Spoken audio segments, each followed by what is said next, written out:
नमस्कार विद्यार्थियों आज हम हमारे शरीर के अंदर पाई जाने वाली ऐसी ग्रंथियों के बारे में बात करेंगे जो ग्रंथियां हमारे समाज को के लिए बहुत ज़रूरी है, हमारे समाज को चलाने के लिए बहुत ज़रूरी है, समाज के विकास के लिए बहुत ज़रूरी होती है। और वह ग्रंथि होती है यौन ग्रंथियां।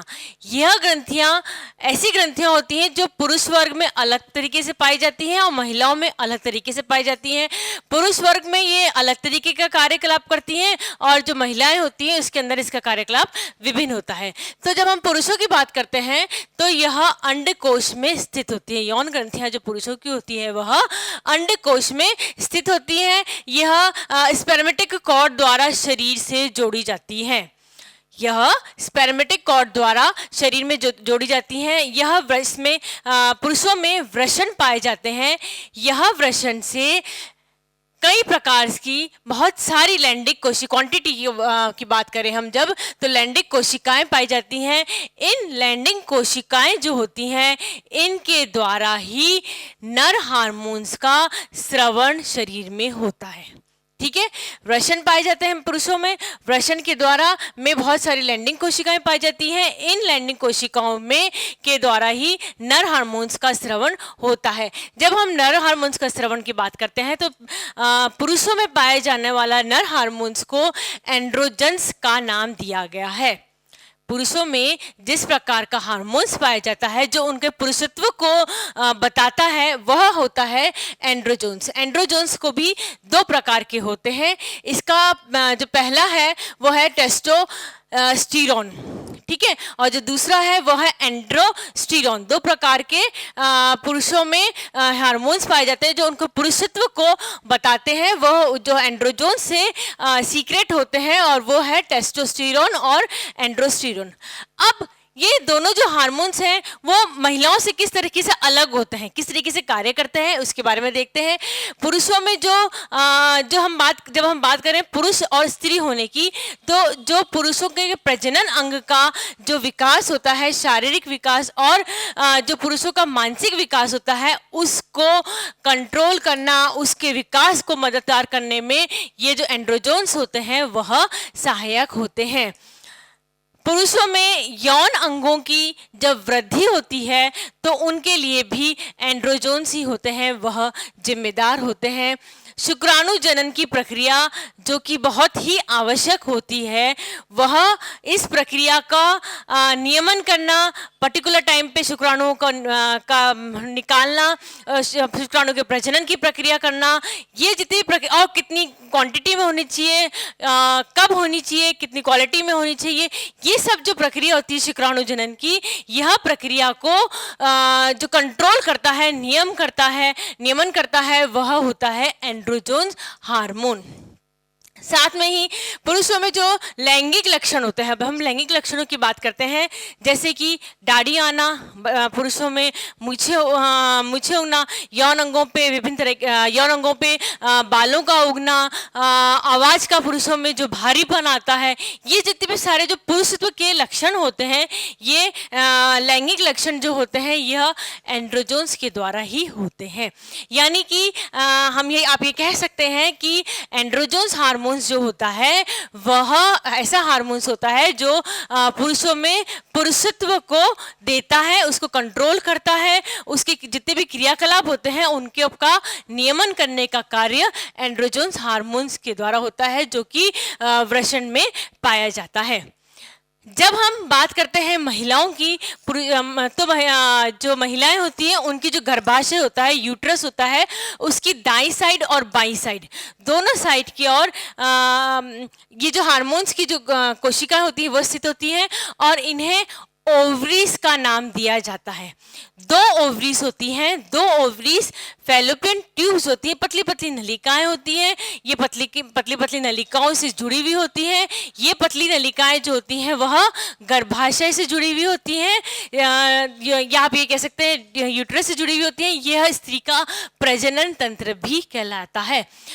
ओवरी से जितने भी तरह तरह के महिलाओं के लिए जो सीक्रेशंस होते हैं, वह हार्मोनल सीक्रेशंस जो होते हैं वह सीक्रेट होते हैं, वह फैलोपियन ट्यूब में जाके कुछ गर्भाशय में जाते हैं और उस तरह के जितने भी परिवर्तन करने होते हैं या स्त्रीत्व का जो नारी सुलभ जो गुण होता है उनको नियमन करना, उन गुणों का नियमन करने का कार्य भी ये जो यौन ग्रंथियां होती हैं वह करती हैं, जो कि किस में पाई जाती हैं? ओवरीज में पाई जाती हैं।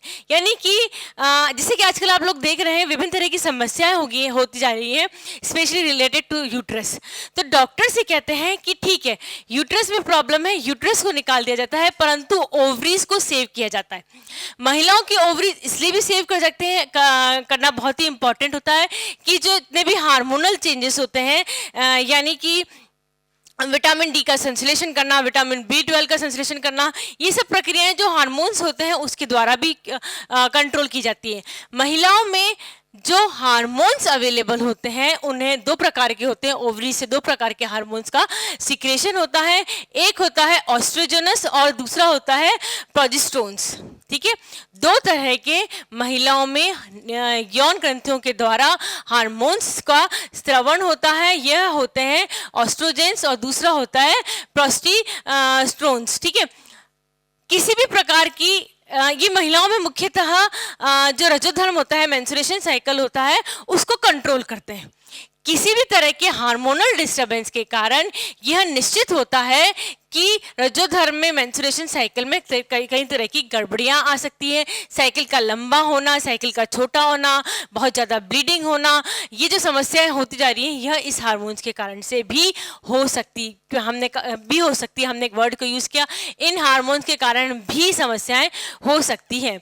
अच्छा, अब हम इसकी बात करते हैं इसके कार्य की। जब इसके कार्यों की बात करते हैं तो विभिन्न तरह के जो कार्य होते हैं वह यौन ग्रंथियों के होते हैं। सबसे पहला होता है जैसे कि आपने देखा ही होगा, स्तनों का विकास होना। महिलाओं में स्तनों का जो विकास होता है वह विकास इन हार्मोन्स के कारण होता है। जब महिलाएं शिशु को जन्म देने के पश्चात जो दुग्ध ग्रंथियां विकसित होती हैं या उनका जो क्रियाशीलता होती है, वह दुग्ध ग्रंथियों का जो विकास होता है, क्रियाशील होती है, वह भी इन हार्मोन्स के कारण होती है। रजोधर्म का नियमन हमने भी देखा, आपको बताया भी हमने आपको कि मेंस्ट्रुएशन साइकिल जो होती है, इस मेंस्ट्रुएशन साइकिल को कंट्रोल करना फिक्स 1 महीने बाद, 25 दिन बाद या 30 दिन बाद, किसी का 25 डेज में मेंस्ट्रुएशन साइकिल आता है, किसी का 30 डेज में, यानी फिक्स टाइम होता है हर व्यक्ति के का, हर महिला का, कि इतने टाइम बाद उसका मेंस्ट्रुएशन साइकिल आ जाता है। That is controlled by the hormones, that is oestrogens and progesterones के द्वारा यह कंट्रोल में होता है। गर्भावस्था में बहुत सारे महिलाओं में परिवर्तन आते हैं, यूट्रस में बहुत सारे परिवर्तन आते हैं, महिलाओं में बहुत सारे परिवर्तन आते हैं, शारीरिक परिवर्तन आते हैं, मानसिक परिवर्तन आते हैं। कुछ परिवर्तन पॉजिटिव होते हैं, कुछ परिवर्तन नेगेटिव होते हैं। ये पॉजिटिव परिवर्तन या नेगेटिव परिवर्तन, जैसे भी तरह के परिवर्तन होते हैं, इसके लिए जिम्मेदार हार्मोन्स ही होते हैं। नारी सुलभ लक्षणों का विकास होना। नारी सुलभ लक्षण क्या होते हैं? आवाज का पतला होना, जैसे हमने अभी इसमें देखा था, पुरुषों में आवाज का भारी होना होता है, आवाज का पतला होना, महिलाओं का जो शर्माना जो होता है, वो वाला जो लक्षण होते हैं, ये सारे जो नारी सुलभ जितने भी लक्षण होते हैं उनका कंट्रोल करना, उनका नियमन करना, उनको पैदा करना, वो सब किसका कार्य होता है? ये कार्य होता है हार्मोन्स का। यौन ग्रंथियां के जो हार्मोन्स होते हैं, ओवरीज के द्वारा जो हार्मोन्स सीक्रेट होते हैं महिलाओं में, उसके द्वारा इसको कंट्रोल भी किया जा सकता है।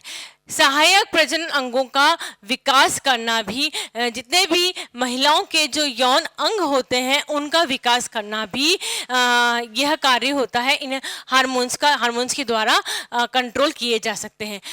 इन हार्मोन्स का अधिक होना या हार्मोन्स का कम होना निश्चित रूप से है कि अधिक होगा तो भी ये जो रजोधर्म है, जो मेंस्ट्रुएशन साइकिल है, इसके अंदर किसी तरह का परिवर्तन होगा, या मेंस्ट्रुएशन साइकिल में जो ब्लीडिंग होती है वो बहुत ज़्यादा होगी या बहुत कम होने लग जाएगी। किसी भी तरह की परेशानियां या गड़बड़ियां जो होती हैं वो इसके कारण से हो सकती हैं।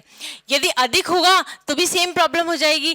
कामुकता महिला में ज़्यादा हो जाएगी। स्तन का जो विकास होता है वो बहुत अत्यधिक हो जाता है, क्योंकि ये जो हार्मोन्स हैं ये हार्मोन्स का स्रवण बहुत ज़्यादा होता है।